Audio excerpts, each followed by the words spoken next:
Ngithanda ukuthi ngubingelele ngiphinde futhi ngikwamukele khona la ku Big Space. Sengiphinde ngabuya ke fune indaba ke ithinto ezedisk yakhona la eMzansi. Before nje ngihlale kodabeni, cela ke mbukele ungakhohlwa ukuthi ke ulike and ke usubscribe.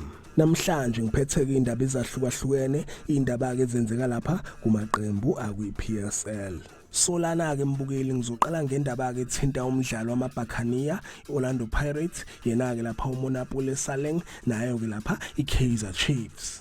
Kunendaba ke lambukele itrendayo, indaba ke isematheni, indaba ke nje emangazeka abantu abaningi, kodwa ke lezi indaba kwamanje isangamahebezi ama-rumors. Kuvela ukuthi ke iKaizer Chiefs ifuna ke ukusayina lapha uMonapule Saleng. Lezi indaba ke ivezwe ngamasource amaningi ahlukahlukene, baveza ukuthi ke iKaizer Chiefs ibeke nezingxoxo lapha neagent yakhe ke uSaleng bebuza ngaye uSaleng. Baveza ukuthi ke ziningi izinto abazikhulumile ngaye kuSaleng nangendaba ke thinta ukumsayina and futhi nangesimo sakhe kuSaleng lapha kuyiBuccaneers.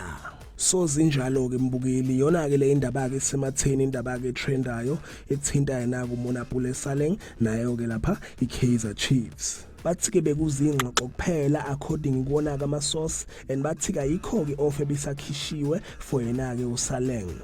So zinjalo ke mbukeli, ngizobuya ke nama-updates ke makhamba isikhathi ngendaba ke thinta amakhosi, yona ke iKaizer Chiefs naye ke lapha uSaleng.